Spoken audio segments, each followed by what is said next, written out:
Hello chess friends, this is FIDE Master Valeri Lilov, and in our lecture today I want to continue our discussion on the attacking chess and exactly what kind of tips and principles you should use when attacking the opponent. Well, today I want to point my attention mostly on the attack against a castled king, for difference than my first lecture when I was explaining how to attack an opponent's king that is caught in the center. So I believe that this theme is very important because it is the most common to see a castled king in over-the-board chess, and in most games both players will actually castle. So it's a good idea to know some common tactics that arise in such positions, as well as relevant ideas associated with them. When attacking a king that is castled, it is worth looking out for the following themes. Number one, you should eventually target any weaknesses in the enemy's camp that you can point, like pawns or anything like that, like maybe weak squares also. This could be, as I mentioned, pawn around the opponent's king, which has moved one square forward. Pawn moves, you should know that always create weaknesses. So, for example, if we imagine that in this position black moves his pawn to g6, we will see that the g6 will create some weaknesses around the black king. The squares on f6, g7, and h6 will be especially weak in this case. White might begin thinking how to place a piece on f6 or maybe h6, which would not be possible if black pawn remains still on g7. So the long a1, h8 diagonal could be exploited, and to white's advantage, of course. So this is about if black goes with something like g7 to g6, and for example, if he does some move like h7 to h6, this will create some direct targets for white. White might be able to sacrifice on h6 at some point, opening up the black king, and also the g6 square will also be somehow weakened. That's why basically there is a very important principle which says when you notice that the king can be attacked, always try to avoid to push your pawns from that king's position. And right here, if black plays either g6 or h6, eventually his king will get very weakened, and white can take some advantage of that by employing some of those combinations. Obviously, what I told you about just a second ago always depends upon the setup of pieces. In many cases, a player can target such weaknesses by maneuvering his pieces towards his opponent's weak areas. That's why one of the most important points when attacking is to bring as many pieces as we can on the same area where we attack. So that's actually the first point. Any weaknesses in the enemy's camp should be targeted. The second point is also a very important one, and as well as considering where your own pieces are placed, it is also important to consider where your opponent's pieces are. Remember that an attack will have a greater chance of success when your opponent's pieces are either undeveloped or stuck in the other side of the board. So basically, when we notice such a thing, then we can see what kind of direct threats or maybe combinations we can find. For example, when the opponent has his pieces on the other flank of the board. So that's why we should always think about where the opponent's pieces are and how can you eventually use the majority of your pieces that you will exploit to make your own threats against the opponent's king. That's the second thing. And the third thing that you should actually know is that always before to attack, you should familiarize yourself with the most common sacrifices which can occur in the definite position against the opponent's king. For example, there are even appropriate terms that you can know against sacrifices and combinations against the opponent's king. For instance, actually in this position which is now on the board, we have one of the most interesting, I would say, positions, because it can be supplied a kind of attack against Black's king with a very typical sacrifice, with a very typical combination. That's what I told you about these typical combinations that basically should be learned. So right here, this is an example from the game Lugovoy against Kallio, played in Gauzdau in 2003, and after his good move, actually, castles, Black decided that there will be no problems at all. So next move he's gonna play bishop d7, bishop c6, or maybe even rook e8. And if White decides to castle, then Black can even go with something like h6. So there will be no particular problems. However, now White is on a move, and he chose the most appropriate moment to employ really dangerous threats against Black's king. So here it comes the move e5. As you can see, this move directly attacks the f6 knight, and when Black actually takes that knight away, the most logical move seems to be knight to d5, just to put it in the center. So in this position, actually, White has a very beautiful combination that is very typical for this kind of positions when Black doesn't really have any pieces to support the king's side. For example, now we see the e5 pawn that has taken the f6 square. So we have seen this already in a lot of positions. And actually, when Black's king is unsupported, then White can make a very beautiful combination connected with the move bishop takes h7 check. In fact, this combination has actually a whole name. So this is named the Greek gift, as the standard Greek gift combination, and this term also crops up frequently and leads to a one position here and in similar positions when Black cannot really include his knight to protect the h7 through f6. So in fact, after bishop takes h7, Black has two options. One is to accept the sacrifice and take king takes h7. The other is to really go back and avoid it. Well, if we look at the king h8 variation that avoids the sacrifice, we see that White can go with even with moves like knight to g5, or even to go with knight e4, and practically that king will be in a very bad position over there. Like after that, knight g5, then queen h5 is coming, and Black's king on h8 will sooner or later get checkmated, or Black will lose a lot of material. So that's a bad idea, and the only chance for Black remains to accept that sacrifice, to take king takes h7. So what about this variation? Well, king takes h7 at this point is met by a very strong move for White, and this is knight to g5 check.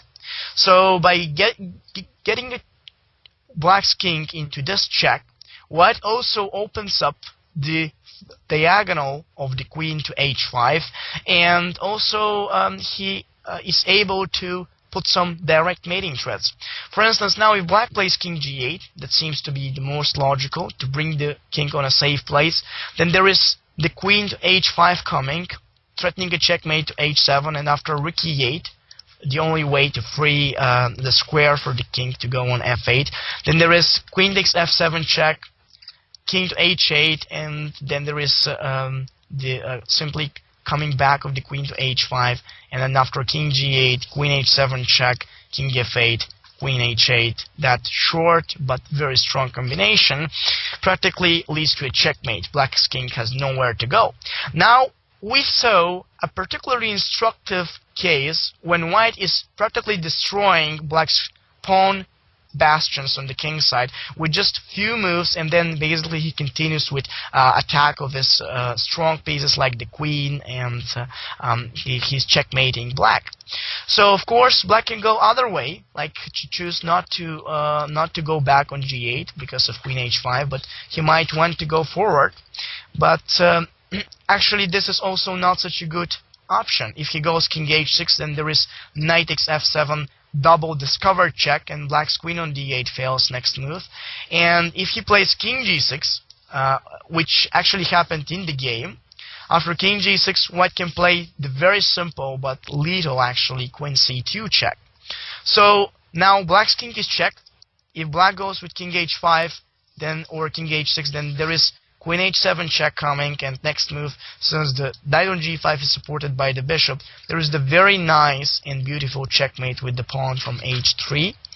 And but basically the only chance after queen c2 seems to be to play the f7 pawn f5. So what about this variation right here? Well, I don't think that white can really checkmate black's king, but it's not only his hope.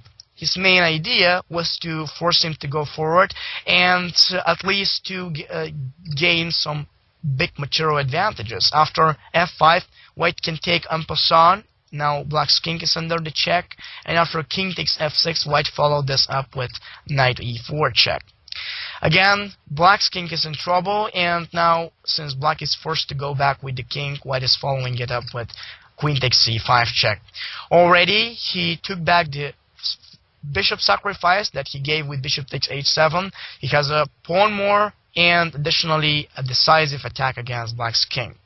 So black played a couple of more moves, and of course after white got his king on a safe place, he just moved his bishop and coordinated his rooks, after which he activated them on the central files. He won very quickly.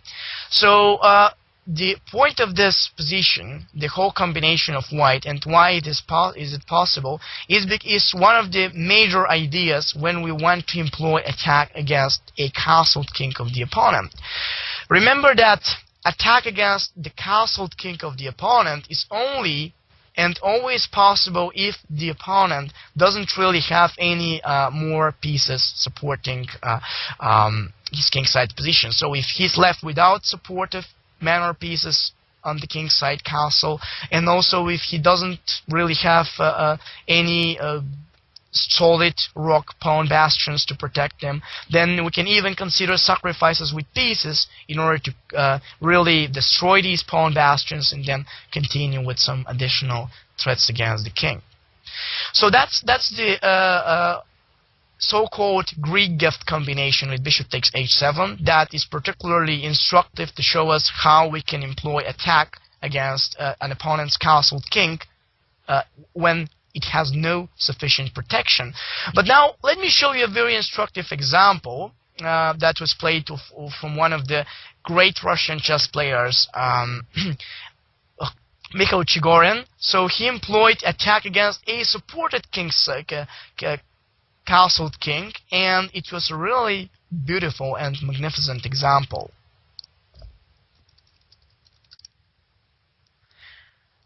So this example happened in a early game actually of Mikhail Chigorin when he was a very young chess master, but it's particularly instructive to see how in a clear way he exploited the opportunity to attack an opponent's castled king still in the beginning. So the variation that we are going to play is actually in the gioco piano. After e4, e5, knight f3, black plays knight to c6, and white played bishop to c4. So black plays bishop to c5, and in this position white plays d3. So the point of the variation with d3 is to stabilize the central pawn on e4, and eventually white wants to get a very quiet and easy to employ development. Now he wants to castle on the short side, he wants to play knight c3, bishop g5, then make coordination between the rooks, and easy development without any particular problems. However, that's not so easy, and let me show you why. After d3, in this game black played knight f6, and of course, seeing the immediate opportunity to pin the knight, white didn't really want to refuse it, so he played bishop to g5. Now black played h6, kind of useful move, threatening the bishop and eventually preparing a free square for the king for eventual castling. White played bishop to h4, of course, to take the bishop, not exchanging, and black played d6 in this position.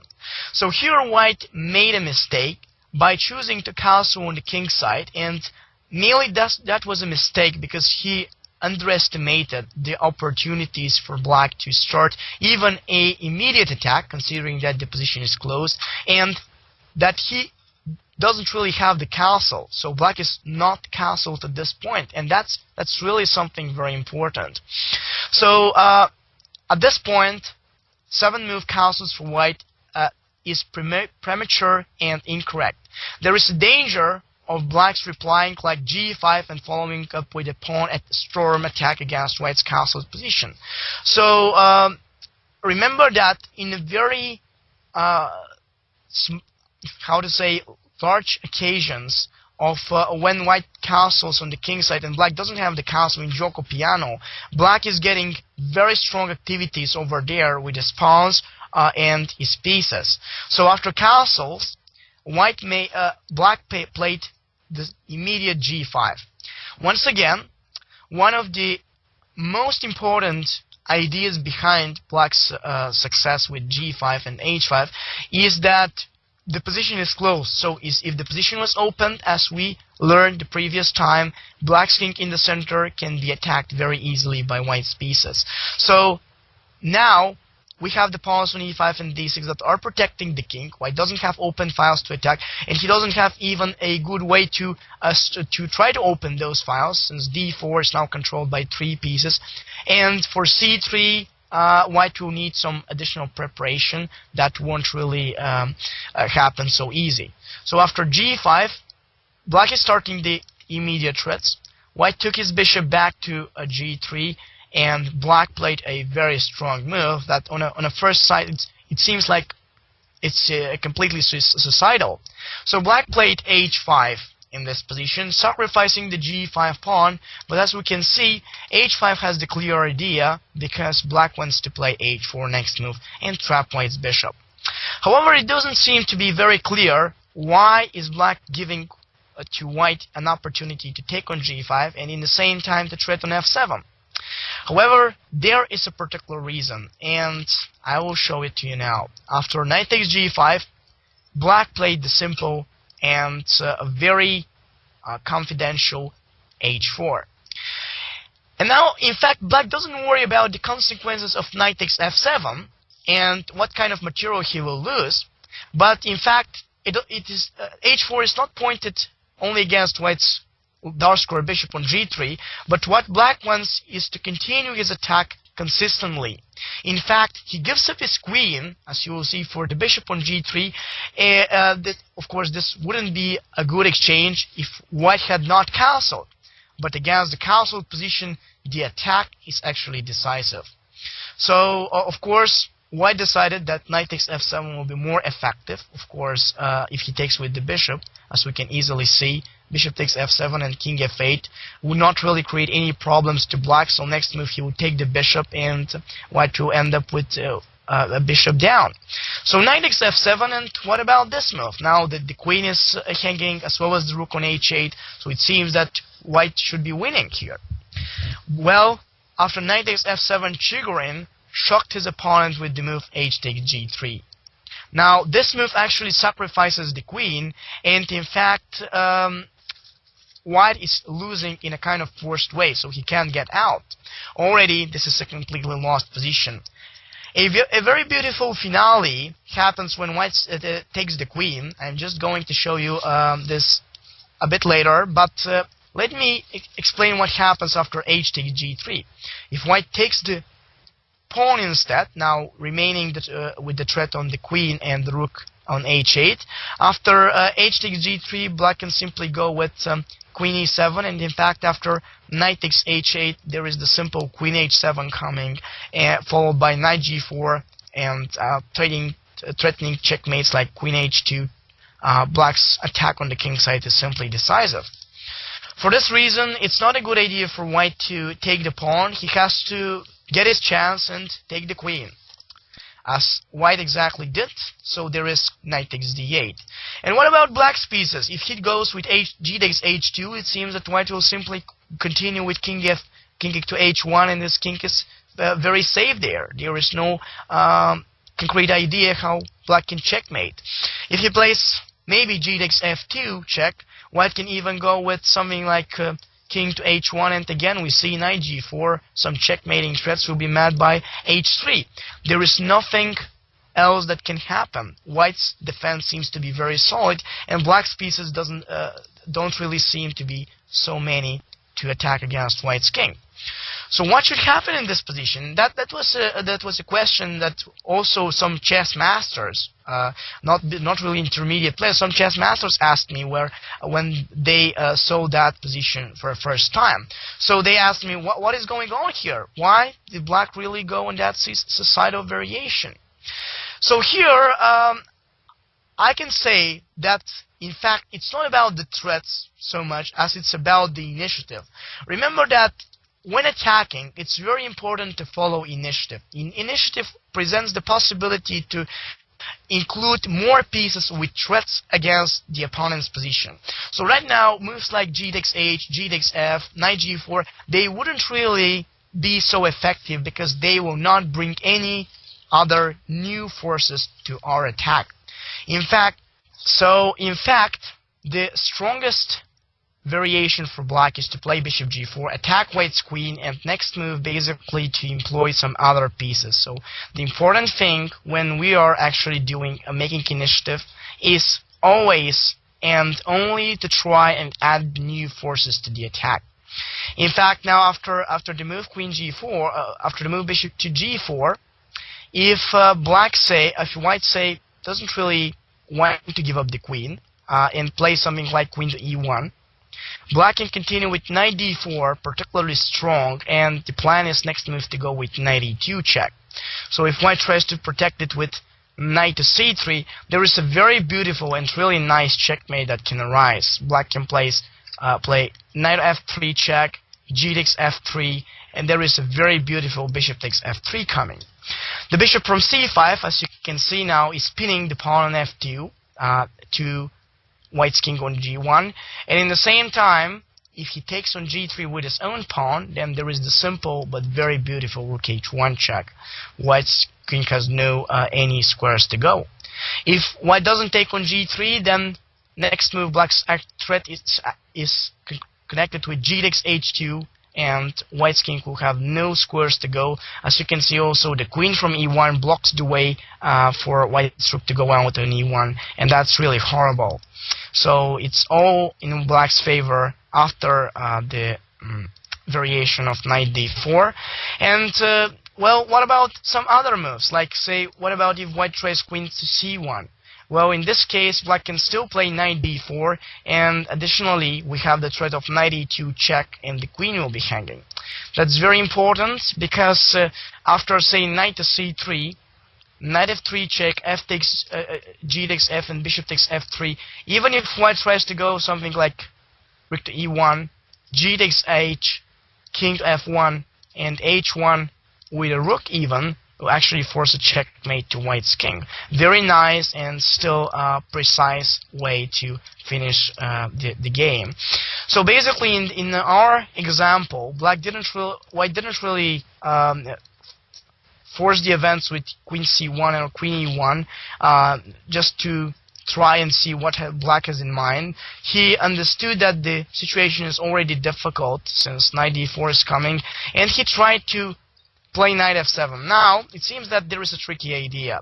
If black takes the queen, white can simply go with something like even knight takes h8, and he will still get some kind of material advantage. Like he has 3 pieces to 4. Right now he has rook for a bishop, and that's a kind of material advantage.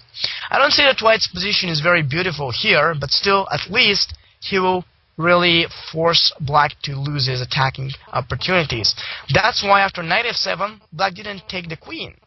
He played rook takes h2, which is really very strong. Now his plan is not simply to care about the queen, but to continue with the deadly attack against white's king, and to focus upon how to add the more pieces with tempos against white. So after rook takes h2, white played in this position queen d2, trying to save the queen, and then there it comes the very strong knight d4, threatening knight e2 and both knight f3 check. In fact, after seeing the threat of knight a2, white decided to protect it with knight c3, but here black played the very strong knight to f3. The two threats cannot be prevented in one time. G takes f, bishop takes f3, and in this position white decided that the only move to continue with is queen h6 to offer back the queen, but maybe now again after rook takes h6 and knight takes h6 he will remain with the rook for a bishop, so a kind of advantage. There are still some halves. However, black played in this position the move rook to g2 check, a very beautiful way to finish the game that only shows how magnificent black's O pieces are already set. So rook g2 check, king to h1, and there it comes, rook takes f2. Very beautiful. So the point is that if white goes with something like king g1 right here, with this kind of variation of black to check and then go back, with this kind of windmill that he's employing, he forces white to lose the game, since after rook g2 check now, king to h1, black has the beautiful but really strong rook to g1, a double discovered check that white cannot really prevent. So the h2 square is being taken by the pawn, the bishop and the rook are giving checks to white's king, and in the same time we see how black's bishop on c5 is supporting the rook on g1. A really magnificent and very instructive example to show how really important it is to include most of our pieces on a attack against the opponent's king. And summing up from these two examples, here are some of the most important advice that I want to give you when employing attack against an opponent's castled king. On the first place, always look at the opportunities for you to move more pieces in front of the opponent's castled king. So that's very important, because if you get 4 or more pieces in front of the opponent's king, even if it seems that there is nothing in particular, there will still be some threats. So maybe not now, but maybe on some further moment, you can exploit these pieces and try to put them on action, like they will create some direct attacks against the opponent's king. Or maybe in other ways, those pieces can already be set, so if you begin some attack over there, they will already be prepared. That's what we call a prepared attack against the opponent. So always when his king is castled, try to include more pieces. The second thing, like a tip that I want to give you, is that it's very important always to care about the opponent's defense. Like if you notice that, for example, he wants to transfer a piece for the defense, you can maybe try to prevent it, like try and eventually put some problem in order to make him forget about this plan, or maybe say try to exchange that piece which he can employ on defense. That way he will remain with this awkward defense on his king, and basically this will keep your chances of successful attack against his king. So that's just the second. And the third and most important is always to look at the concrete and very active continuations. Remember that with passive moves, with backward moves, you cannot employ a successful attack. Always take care to play the most active and concrete moves, forcing moves, as we call them, that will practically force your opponent to defend or maybe play awkward. That way you will keep your initiative, you will keep your active opportunities, and you won't let your opponent really protect his position, so protect from the threats, and then maybe improve his position somehow in order to really avoid further combinations. So these are actually the most important things about how to do attack against castled king. Care about those things, and very frequently you will see how the opponent's castled king doesn't really seem to be so protected as it has to be. So by organized attack and of course appropriate moves, you can create really dangerous threats against the opponent's king and basically a successful attack. So thank you, and see you next time.